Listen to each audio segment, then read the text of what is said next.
Well, it's a Two Ordinary Cops International Edition, Schultze. It is, mate. Yes, I'm.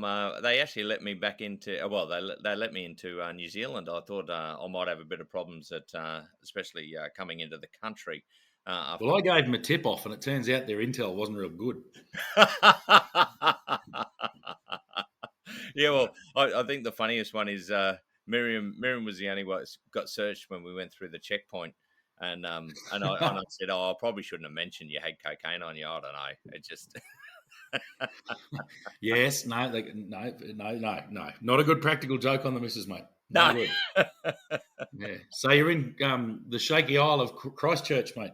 I am, mate. Yeah, yeah, and let me tell you, mate, I am enjoying the weather over here. I think it's a top of 21 today. I went for a walk yesterday afternoon. It's nice to go and not actually sweat your ass off. Yeah, I went for about a 7K walk yesterday afternoon. Absolutely beautiful, and it's flat. Not like that Indooroopilly, mate, where you got more hills.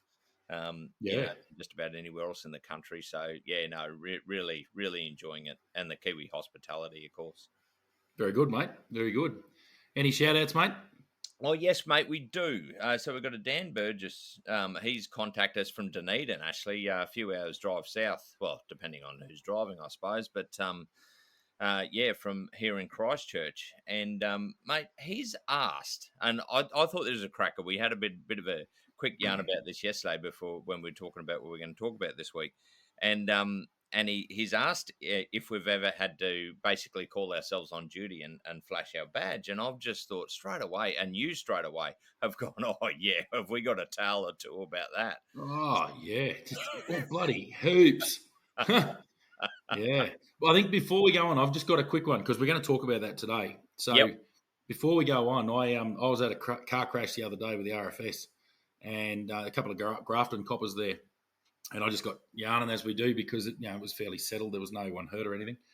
And anyway, I just made mention that I did the podcast and he'd heard of it. He hadn't listened to it himself, but he'd heard of it. So I think his name was Ben as well. I can't remember exactly. We just said good day quickly, but Yep. yeah, shout out to those guys. And apparently, yeah, they've heard around Grafton Station that of the podcast, so that's good. And they were doing it tough, mate. It seems universal. At that point, they were the only crew on duty for the entire Grafton area. The other guys had been sent. There'd been some major incident up near Lismore, so a heap of units had gone north from Grafton, and they were it. And they were out in the hills with us. So Grafton was policeless. Wow. So yeah. So anyway, that's it just is what it is, mate. There's a demand for services, and it's a pretty rough old time. But anyway, yeah, shout out to the Grafton crew. Yeah, they do it pretty hard down there. It's got its moments, old Grafton town. Well, mate, I bet, and also, I mean, I know the big thing, especially here. I think actually our police associations. I did see Queensland and Northern Territory. There, it's all about police retention. So we can keep people in the job, and also all the domestics they're attending takes a lot of resources away. So, Oh yeah, yeah. So, so a shout out to anybody that's doing this tough. You and I have both been there, but I think they're just having trouble with numbers at the moment, and of course the demand goes higher. If you have 10 more people call 000, of course suddenly you just don't have resources. So it's as simple as that. You get more people talking or calling in for domestics, because of domestic violence awareness, which is really good. However, it does raise then the resources. So you've just got to have the people to cope with that. Yeah, it's complex.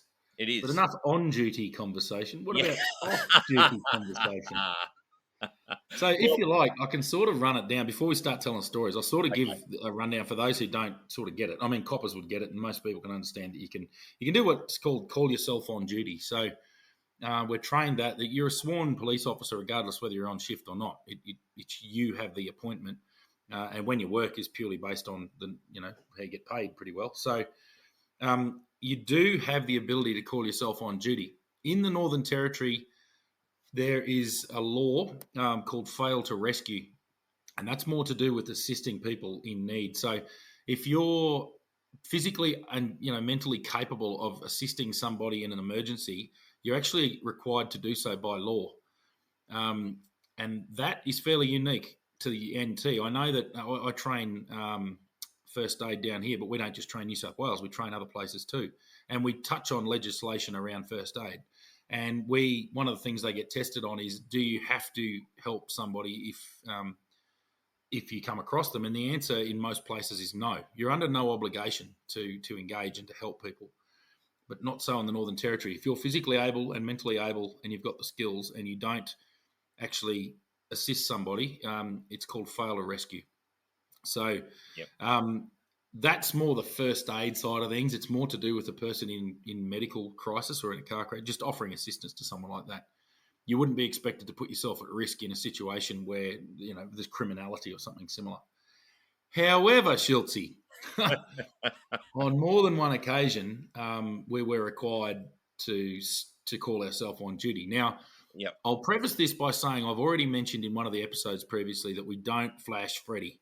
Well, that's more to do with if you're out on the town having a beer, you're not going to flash Freddy for a minor incident or for something that can be dealt with by the on-duty uniform police or the bouncers or whatever else. You're just going to be an embuggerance because you're probably drunk. You're probably, your judgment's probably not perfect. And at the end of the day, like, there are on-duty police to deal with that stuff. You don't really need a drunken off-duty copper slobbering around the place. So Yep. that's what we were talking about there. But there are many times when police have had to call themselves on duty when they're not on duty. So do you want to start it, mate? You want to go back to and find a story for us? Well, mate, yeah, I will start with one. Funnily enough, when you and I were both talking about this, we have got a couple where both of us were there. But I'll let you tell one of them. But I'll start off with one. It would have been early on. I can't exactly remember what year, but I was definitely working in Catherine, and I was starting shift at 7 o'clock, and I had to shoot down to Woolies at about 5 in the afternoon or something. And anyway, I was driving. I was driving down into Catherine, and which is the main street. Where it's Stewart Highway. It's basically the one that runs all the way, from Darwin down into South Australia. So I'm just coming in, and it's just about where it goes from 80 to 60, and then, mate, there's this guy that's just wandered out on the middle of the road. I'm just in my Holden Rodeo, and he's wandered out in the middle of the Rodeo just trying to kill himself, like throwing himself in front of cars. So, of course, I've stopped in front of him, and I'll put my hazard lights on. And anyway, I've seen him. He's completely intoxicated. He's just gone off his head. More probably wandering around in the road, but then he thought he'd just lie down on the middle of the road. And of course, I assessed him. I'm going, "Oh no, you're drunk, mate. I think you can." So I basically said, "Mate, I'm a police officer. You can come." And he stood up, and I've got a hold of him, and I've just got my mobile phone out to call the cops to come down and grab him, and he's done the bolt. He's just run away from me, and one thing I realised, when you don't have those accoutrements on, how lighter are you? Yeah. Holy shit, you can actually run. So I've left my car in the middle of the highway with the hazard lights going, and I've chased him for about 200 meters, and that's all it took me to catch him. He was Indigenous, so he's naturally quick, but obviously I wasn't too bad at that time of my life, and yeah, so I caught up with him, and he was obviously quite drunk as well, so it wasn't all me. And yeah, so I caught up with him and tackled him to the ground, and then I heard the actually license sirens. They came screaming down to help out, and take him in for the night for his embuggerance, I suppose, on the community as he was trying to hold up traffic on the Stewart Highway. So, and all those things can just happen right in front of you. But mate, what stories have you got? Oh, mate, there's quite a few, but I think I'll start small and we'll build up to the wild Yeah, stuff. yeah, So another night, this was Catherine, probably very similar time to that story. You and I, and this goes against what I've said. We'd been out having a few drinks. We weren't drunk though. We were sort of about 10 o'clock at night and we're heading home. yep, And we were just walking down to get a cab out the front of Catherine Hotel. And we'd been at the little bar out the side. And anyway, came out and I can't remember exactly. I remember there was a fight. And it was two blokes were outnumbering one bloke, and they didn't seem to know each other. And it almost like these two fellas had just picked this bloke. yep, Anyway, we ran over, and I remember we both reacted at the same time. We didn't sort of think about it; we just reacted, and we ran over and pushed these blokes off. And I think we're at that stage of being used to being in uniform, and we're going, "Stop, police, move back!" And these blokes have looked up and just gone, "Oh, well, we're in a fight with more people." And they sort of were a bit hesitant then because then it was 3 versus 2 as opposed to 2-on-1. And I remember we were telling them legal things like you're under arrest, blah, blah, all this sort of stuff. And the poor bugger on the ground was pretty bashed up. And anyway, there'd been a bit of a group out, including a couple of fireys that night. Our mate Crystal, he was out and just down the road. And I grabbed hold of one of these fellas and he was pulling away from me trying to get away. So I did what's called just a single arm bar takedown. So you basically pull their arm out beside them, pull them off balance, put your your outside forearm into their tricep, and you basically helicopter them into the ground. Yep. Well, I've done that. It's a train. It was a trained move back then. So I've just done that instinctively because that's you're trained to do it and you do it quite a bit. And this fella's gone face first, and the other bloke saw what happened to him, and he sort of gave up, and you had him as well. Yep. And I remember a police car was sort of in the area, and they responded straight away, and these two were arrested, and they dealt with it. But we called ourselves on duty. I think we stood up and went, "Oh shit, we probably should just." And they're going, "Oh, you're gonna have to do statements." It's like, "Yeah, no, we'll do a statement, no worries." So I think what happened was we ended up down at the station doing a statement from memory. I can't remember exactly, but it was just, it went from all cheering and laughing and carrying on inside the pub, walking outside, to a couple of quick takedowns and just a rapid arrest and down to the station for a quick statement. And I think that was bedtime after that. So it's funny how it can happen quickly and how sometimes you can react. And admittedly, we were fairly junior then. I think we were sort of relatively experienced probationary constables, if there's such a thing. So we sort of were confident enough to not overstep the bounds. And I think we still just reacted instinctively, whereas I think when you get a bit older, you sort of do a bit of a dynamic risk assessment in your head. I don't think we did one. I think we just jumped in. So you're probably right there. Yeah, you tend to hold back probably a little bit more, and risk assess. But mind you, I think considering the circumstances, we probably handled it pretty well. Now, mate, are we going to tell the other one about in Catherine Terrace? Well, this was a few years later. Do you want me to tell it, or do you want to tell it? No, mate, you tell it. But you've just got to mention when the woman said somebody's been hit. And, No, that's right. So we're having dinner at the coffee club. It was, the little restaurant next to the Catherine Hotel in the main street in Catherine Terrace. It was only early, probably 7:00 at night. Yeah, and it was you and me and my wife and a couple other people there. And anyway, we're having a good night, and our dinner was on its way. Like, it hadn't turned up yet. And because it's a small town, everyone knows who you are, sort of thing. And just, "Hey, boys, how are you?" And no dramas. And anyway, one of the waitresses ran over to our table and she goes, "Someone's just been hit outside." And my wife, being at this stage quite an experienced police wife, has gone, "Well, call the police." And anyway, she goes, "Oh, yeah, but he's still in the road." And then we've both reacted and gone, "Oh, hit by a car." Yeah. So it wasn't hit. So the thing is, people getting hit in Catherine happens every 20 seconds, especially at night time. Yeah. A bit of an exaggeration, but you get the point. And hit, punched, assaulted. That was Damo. It was Ema. She's gone, "We'll someone's been hit, call the police." And then straight away it was, hit by a car. Yeah. So anyway, we've had a bloody pedestrian's been hit by a vehicle outside the coffee club. So you and I went outside, and we had to keep our wits about us because it was dark. I mean, it was in the main street. There's street lights around, and it's only sort of a 40 zone through there.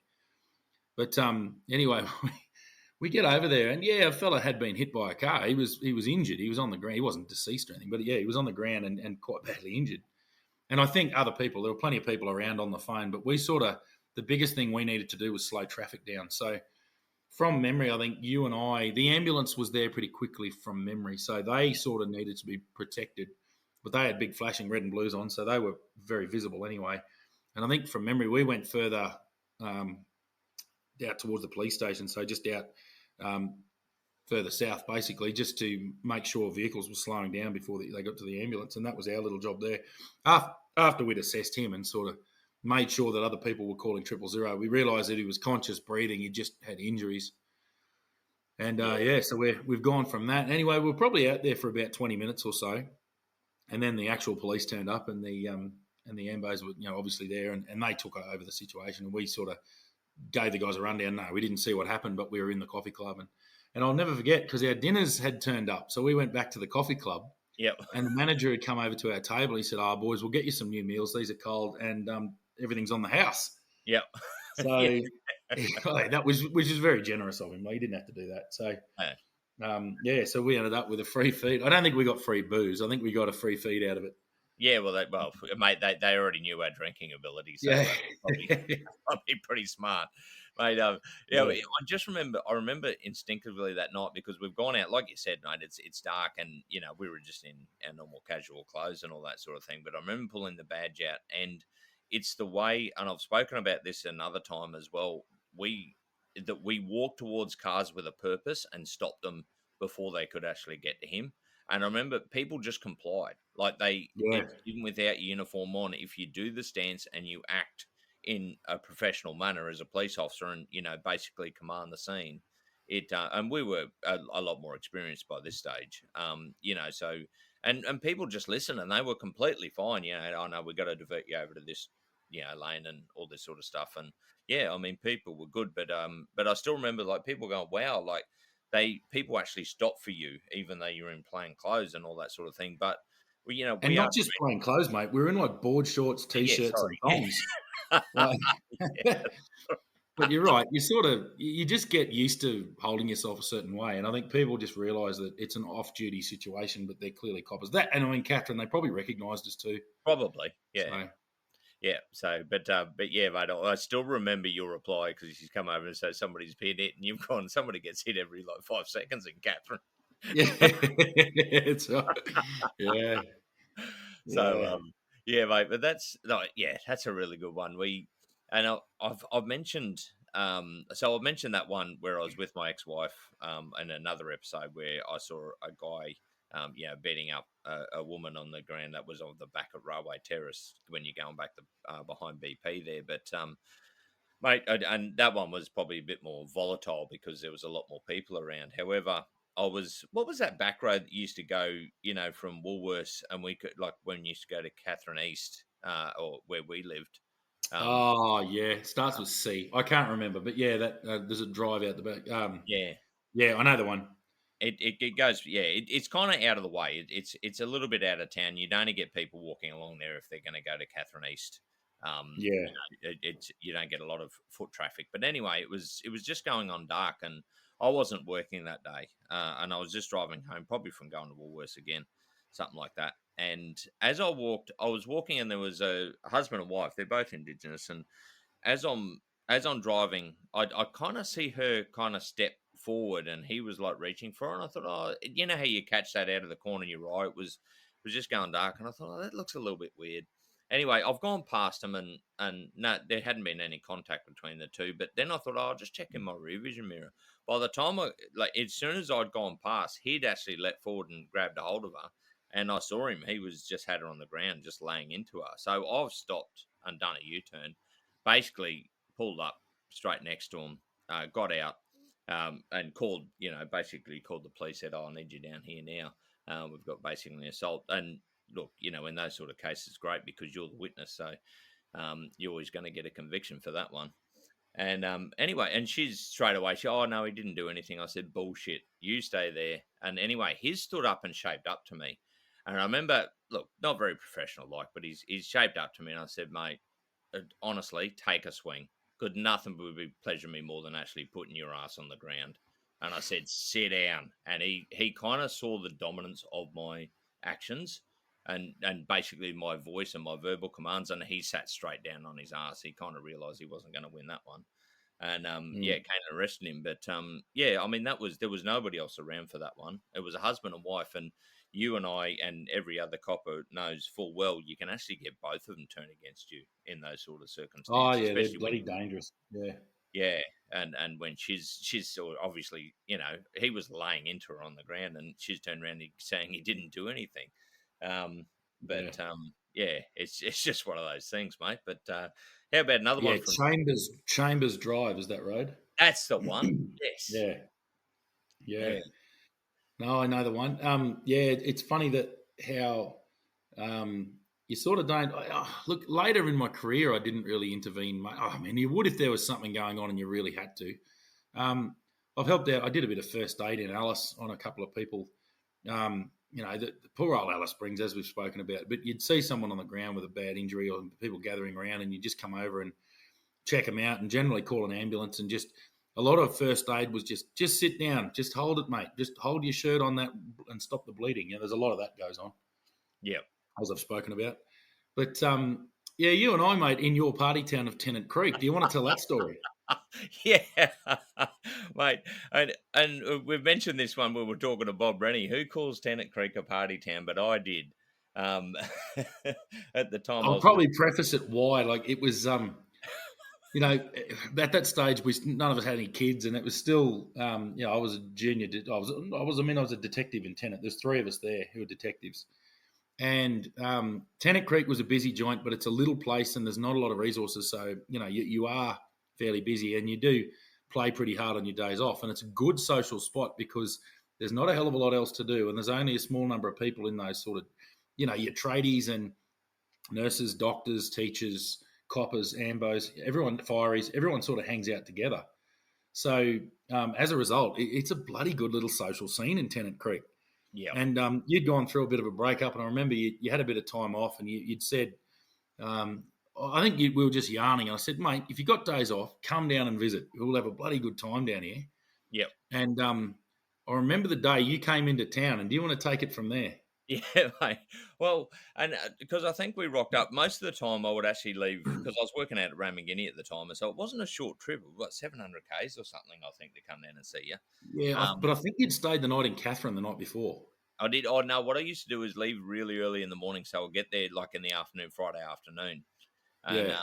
and then because that's usually you guys knock off, and then we have a couple of drinks, and I must have got there. I can't remember what time I got there, but we must have met at your place or something, and we decided we need to go and get a carton of grog.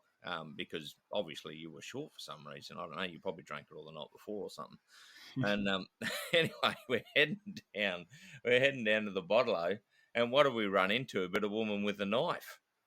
And you and I have both basically got out and disarmed her. Mate, I can remember. I remember putting something on Facebook, but you might have some more details you remember about it.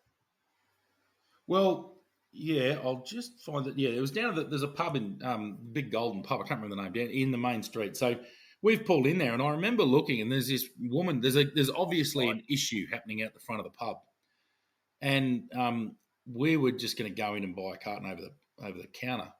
And anyway, I remember looking at it, and I didn't pay a lot of attention because there's a lot of arguments that go on, and I had no interest in intervening. I just wanted to buy a carton of beer and go and sit at the back of our place with you and have a yarn.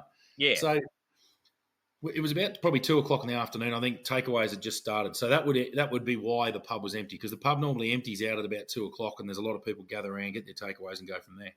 Yeah. So we pulled up out the front, and I see this woman, and I looked in her hand, and I remember seeing the knife in her hand. I thought, mate, she's got a knife. Just careful here.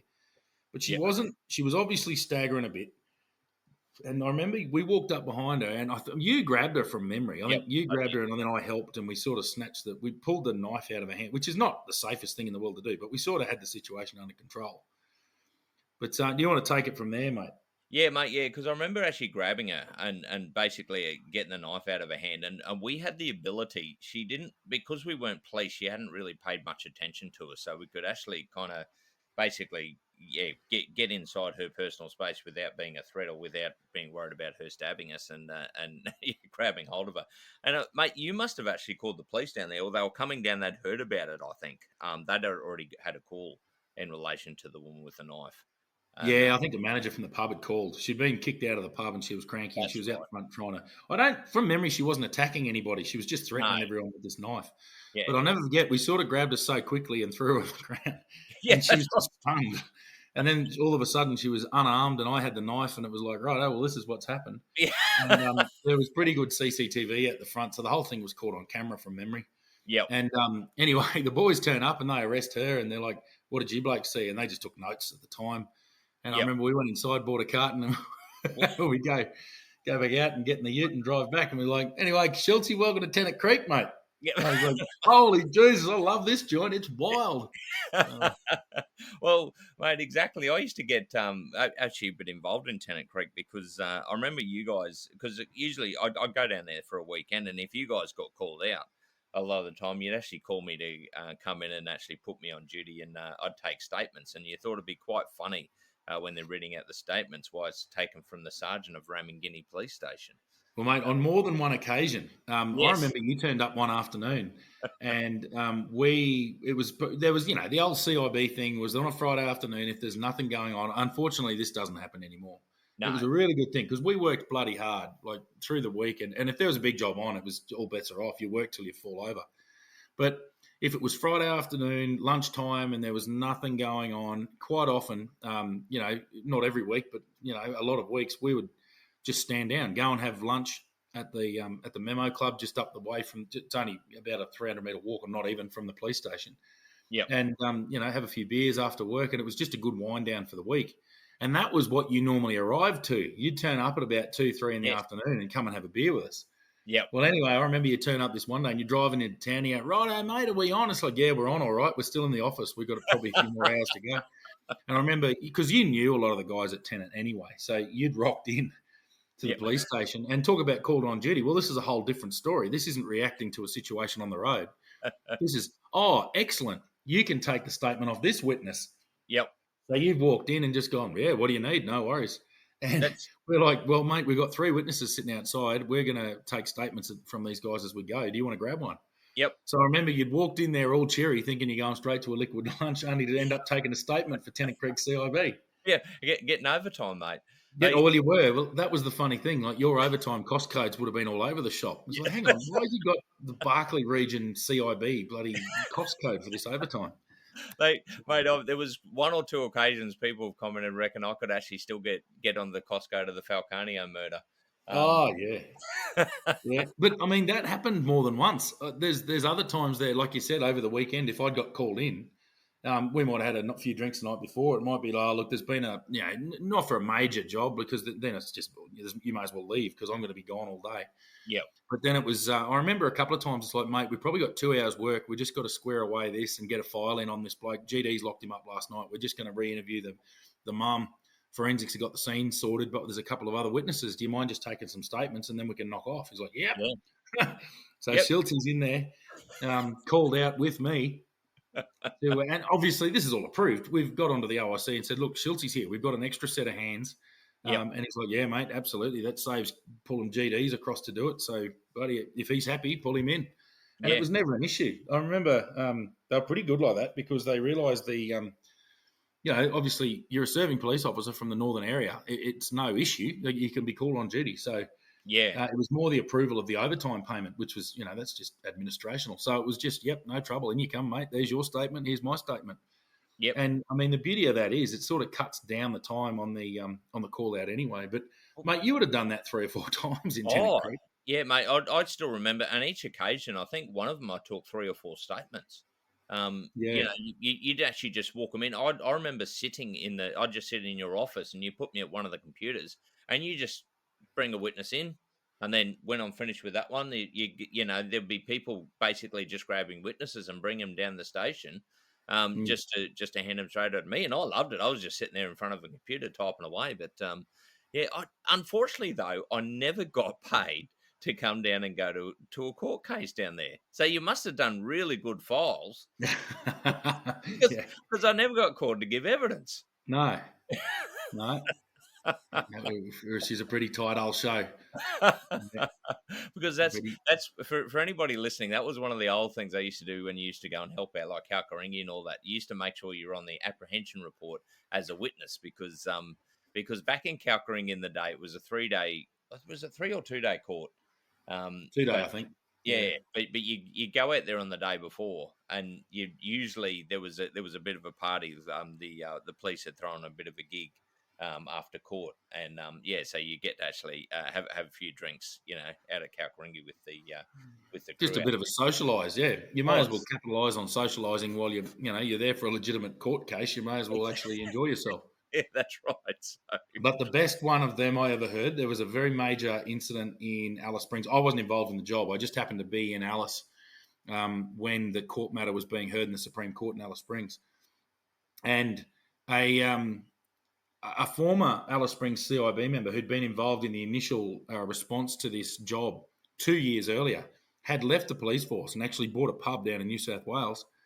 And because this job was so huge, he'd been called back, and I think it was for the coronial or a major Supreme Court matter. He'd been called back, so summoned back to court to give evidence, but as a publican. Oh, So right. he's turned up back in Alice Springs, and the trip's basically, a lot of your costs are covered by the DPP to bring you back as a witness. So he got the opportunity to come back and have a bit of a reunion with all his old mates, and he was having a great time. I mean, obviously, he had serious work to do through the day. But yeah, at night time, it was like, oh, how good's this, mate? Paid trip back to Alice to catch up with the boys, and it's just a job that I had a lot to do with a couple of years ago, and we're finally getting a good result. So he was still invested in the matter itself, but Yep. he'd very much moved on from the police force. He'd been called back to the NT as a publican to talk about his time as a detective senior constable in the Alice Springs CIB. Wow. Yeah. So that was far better than anything I ever did. Yeah. Well, and like for people listening in, there's also I know, and we'll probably actually, I don't, did we mention it when we talk about extraditions, mate? Because the usually they'd always be very hospitable to the the cops from interstate. And there's I think, well, I can't tell too many stories, but I do remember Anthony Henry's telling one or two crazy stories when he had to go and extradite someone, and they got him on the piss. So yeah, Oh yeah. Well, mate of mine, Lenny Turner, tells a brilliant story about arriving in Echuca on the Murray River in yeah, Victoria. He was down there for an extradition for a matter out of Darwin, and he was down there. There would have been two down there. I know it was Lenny and one of his mates down from Darwin CIB to pick this fella up, and they said they got picked up at I think it was the airport in Echuca. They got picked up by the Victorian detectives. So this would be the early 2000s. And he said there was an esky in the back seat waiting for him. And they basically got in the car, got dropped off at their hotel with an esky full of booze. And they said, fellas, we're still busy at work, but come 5 o'clock, we'll knock off and we'll meet you at this pub here and we'll have dinner and that's going to be the show. yeah, And he said, Echuca is my favourite place in the whole world. He said, we turn up, they drop us off at our hotel room with a carton of beer. And away they went. So, yeah, no, he said it was bloody good. And then they had a good night. He said the overwhelming majority of the little I think they call it CIU in Victoria, they were all there. yeah, So he said they were very hospitable. Echuca CI, I think it was. They were, an excellent crew. So that was more the extradition stuff. But yeah. yeah, I'm just thinking, called on duty. I've mentioned a big one in Alice where me and two of my mates were having beers at the Rock Bar in the main street. All of a sudden, we were surrounded by about 200 angry armed youths. Oh yeah, Um, yeah, that's probably the only time I ever thought, oh, this could go real pear shaped here. Obviously, you keep your wits about you all the time, but this particular day, we were just outnumbered, and a crowd's bad. We've mentioned this before, but there's nothing worse than mob mentality. They work each other into a frenzy, especially youths. They don't really have the ability to control themselves, and they sort of one up each other. And there's also the anonymity that comes with being in a mob. So we were outnumbered, out weaponed, and the only thing we had to do there was hold our ground until we could retreat back inside the pub and roll the big shutters down, which unfortunately just about every business in Alice Springs has to have they're extremely strong shutters. They're like big roller doors that you just can't get through. So I remember pulling that, the bouncer pulled that down as we retreated back inside the pub, and all you could hear was the shutters just getting pummeled. yeah. That was a bit hairy. Yeah, mate. It is actually I got another one. I was this is when I was helping Kenny Bradshaw. Big shout out to Kenny Bradshaw. But I was working in said, and we were going out the next day. But I had one of the vehicles, of course.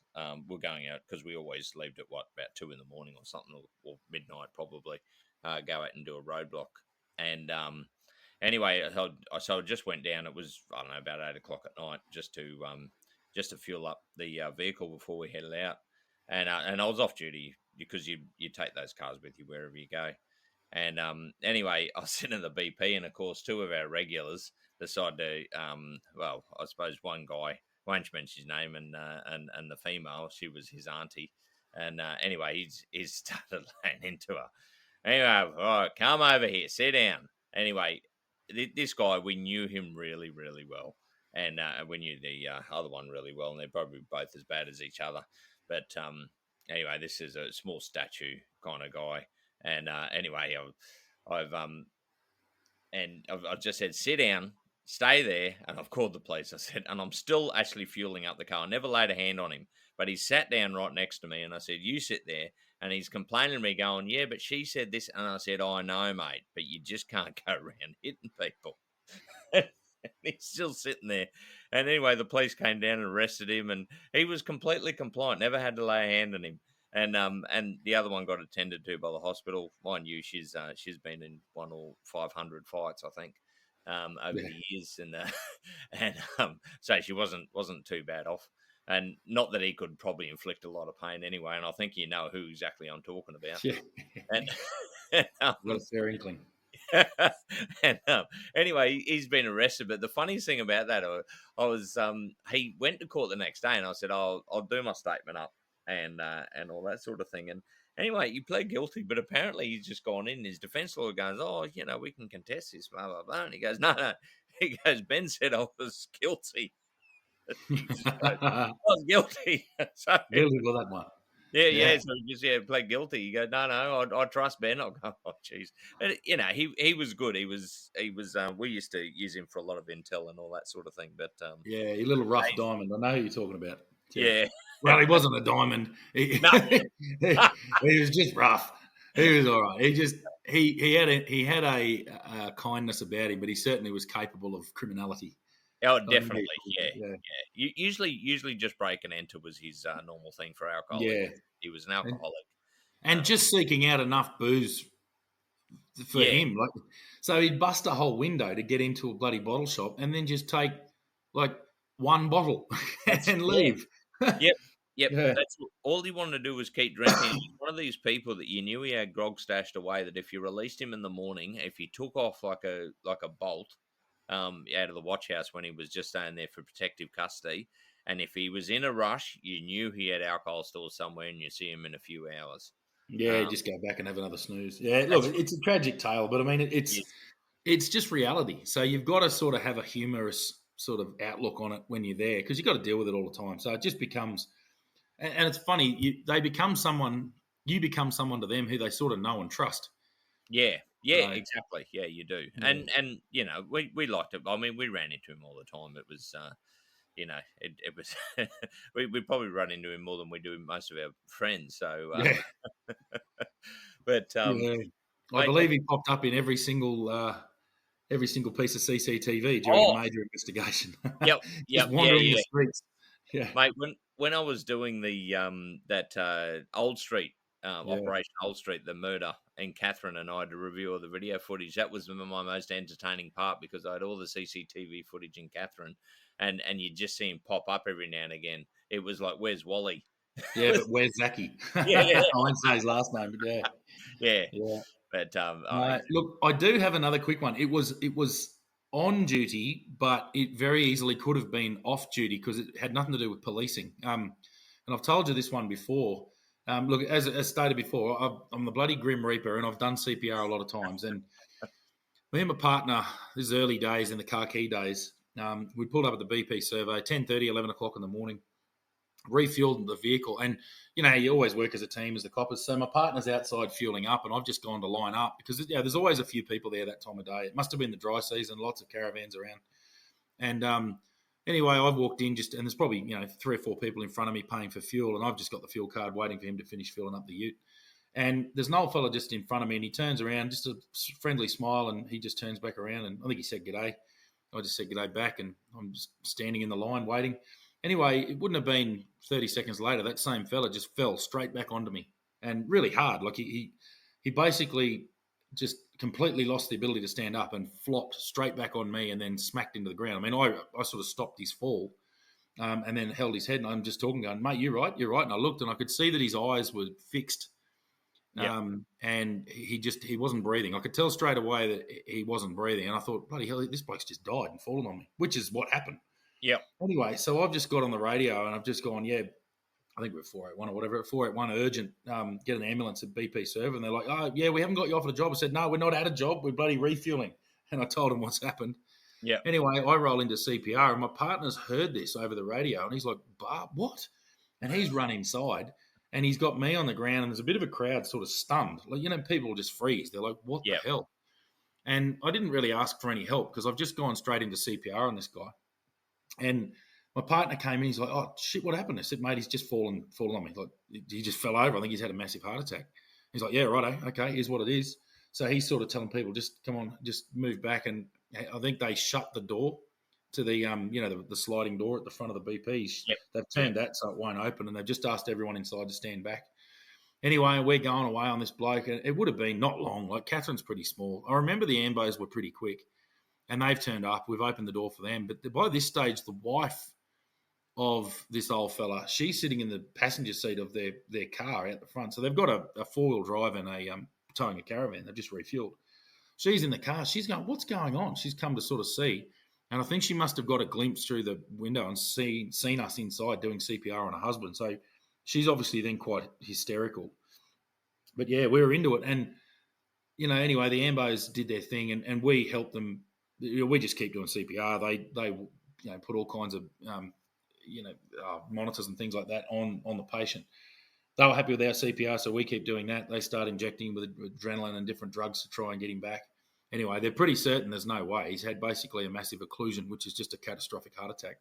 Yeah. So we put him on the gurney, continued CPR out into the ambulance, and the ambulance drove off, red and blues going, but turned the red and blues off as soon as it got around the corner because there was no point.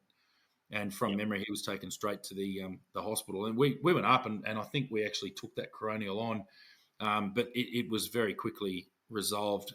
He had a doctor. I think he was from Victoria from memory.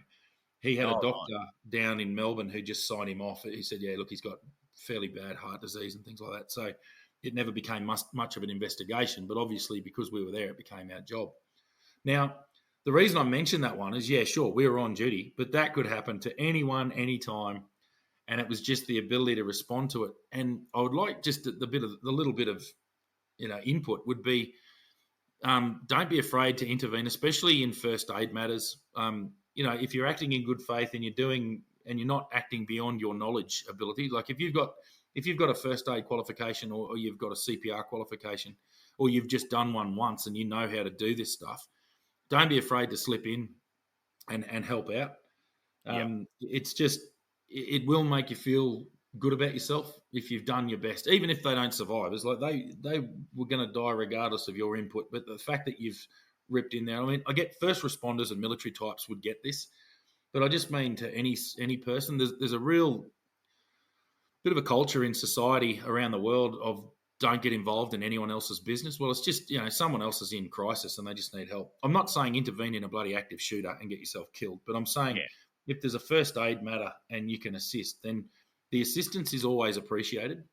The only thing I would say is just do what you're told by first responders, because quite often people sort of get a bit excited and carry on. It's like, just be of assistance. Don't be an embuggerance. I was trying to think of a better word, but anyway. Yeah. So don't be afraid to rip in there and help. And quite often when I teach first aid now, and when the ambos and one of the lead trainer for us is an active paramedic in Armidale, and she says, and I knew this anyway, but if people turn up, if the ambos turn up and they can see bystanders performing effective CPR, they'll leave you in place. They'll get you to keep doing that if you're willing and able. And because that frees them up to do other things. Like they're going to start administering drugs. They're going to be monitoring for different things. They might be applying an AED. There's definitely don't feel bad about getting involved. In Australia, if you're acting in good faith and you're not going beyond your bounds, don't start performing surgery on them. But certainly if you're doing CPR, you're not going to be liable. You can't be sued for anything. You're acting in good faith to save another person. So there's no legal ramifications for your actions. Yeah. But Mate, exactly. You brought me onto something else, and something we'll talk about later on, I think, especially when we talk about complaints against police and all that sort of thing. And I wanted to touch on policy and procedure sometime. But I've always said, as long as you can justify exactly what you do and you do it in good faith, usually, you'll be completely fine. So it's the old reasonableness test. It is. Were your actions reasonable? And I used to like it. It was a pretty basic thing. Yeah, a reasonable person or an ordinary person similarly circumstanced. That's right. It's an ordinary person test. Yes. Would an ordinary person in the same circumstances find your actions reasonable? Well, if someone's just fallen over in front of you and you start performing CPR, that to me is extremely reasonable. Yep. That's exactly right, mate. Mate, I've just got another quick one before we finish off. Actually, I've got quite a few, but I've mentioned the one where we had that car flip, and I was with my ex-wife in the car. I was actually just driving the car back, but I was only on duty driving that car back. But and then I've spent another 5 hours on the side of the road, basically getting her attended to and a car towed. I've already told that story, but I've got another one. I was up in Darwin and I had to go up there for training. I can't remember exactly what for, but a lot of the time we used to drive in to get the car serviced as well because it was cheaper getting it serviced up in Darwin. It saved Airwing flying all the way out there. Anyway, so and of course when you're in Darwin, that police car is yours. I mean, it's your station car, so you drive it around everywhere. And I was off duty, and I was just coming out of the airport. I'd dropped something off at Airwing. Again, personal thing to get flown out. And anyway, I just come out and I've come across a car crash, just a simple one. However, because I'm in a police car, I'm in plain clothes, but I get waved over. And anyway, so yeah, there I am. I just parked the police car on the side of the road. I'm off duty, but I actually take all the details down and make sure it's logged in the system and get it all taken care of. And but it's just one of those things. I was off duty, and I saw the accident. I'm going, oh geez, and they obviously need, and it's just quicker. It takes the load off the poor old Darwin to go. It's just a simple thing where you got to make sure all the details and so there's no problems when it goes to the insurance companies and all that sort of stuff. But yeah, it's when you're a police officer. Once you, like you said before, Damo, you've once you've been sworn in, there's a responsibility on and off duty to be able to carry out that sort of work. So Yeah. it's But I think I like to reiterate before we cut this away. I know we've told some stories, some funny, some serious, whatever else. If you are off duty, and this is to the coppers, if you're yep, off duty and you see something that, remember when you're on duty, you've got a vehicle, you've got a radio, you've got an accoutrement belt with up to and including lethal force on it, options on it. The biggest thing I'd say is you've got that radio to go, bloody hell, back up. yep, Just never overstep your bounds. You can put yourself in a very dangerous situation by being in plain clothes. Like, if you that job with the knife wielding woman in Tennant Creek, we were both fairly experienced members. We'd had a lot of dealings with Aboriginal people. We very quickly, independently, but we both were on the same page, did a very dynamic risk assessment and made the decision that we could deal with this.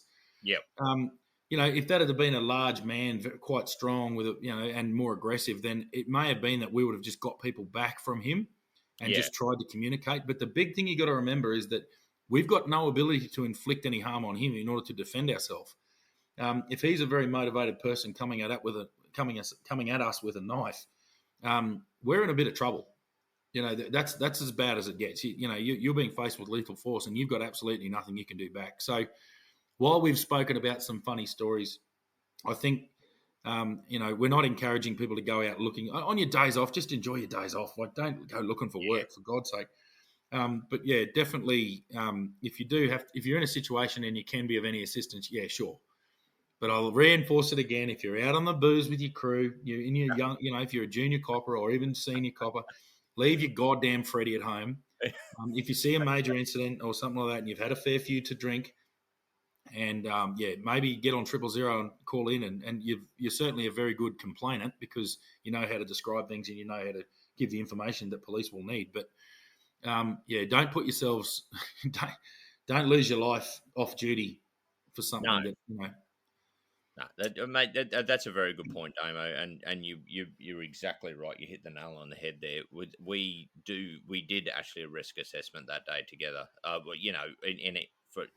In our own minds, and we both basically came to the same conclusion that we could resolve this, with minimal force and being able to take it down with putting nobody else and ourselves at risk. So yeah, and I mean realistically, the amount of force we used there was very minimal. I think from memory, either me or I can't remember. One of us snatched the knife out of her hand pretty well by the handle, like she was holding it enough. She was small enough that we could reach the handle. I remember we just quickly snatched it and we got it out of her hands. Yeah. While the other person basically just pulled her to the ground. So she wasn't injured at all. No. And then we just held her down, and she certainly wasn't resisting. So, there was no need to do anything else. We basically just held it down and just told it, calm down, and that was the end of that. So Yeah, I mean, basically, it was we could get control of that knife almost immediately, and we knew we could overpower her with strength, if required, and we could get in to grab a hold of it without yeah, basically getting stabbed, and that was that was part of the thing. But yeah, you're dead right, Damo. You got to make sure that you do a risk assessment, and like you said, if it had been a 6'4", Hulk, we would have been backing away, going, everybody get back, yeah, and looking to get behind some cover. Even with, I've had guys with a machete, and and they're walking towards you, and I put the car between us and them, or and all that sort of. You always look to protect yourself, not just go out and pull your gun out straight away. But especially if nobody else is at risk, you try and calm the situation by de-escalating their behaviour. So yeah, it's definitely. yeah. So, but anyway, mate, I think that might be. We're definitely at our time limit, and we've probably Yeah, got plenty more stories to tell. I can think of a couple, but yeah, God, off duty, eh? Yeah, but Dan, I think that probably answers your question, mate. yeah. To, Um, to answer it really briefly, yes, mate, plenty of times. again, everybody, get in contact. Keep the keep the messages coming through. We do love it, and yeah. So and thanks for all your feedback, and we're ever encroaching. We're over 70,000 downloads. So thanks everybody for listening. Absolutely. We'll see you next week. All right, see ya.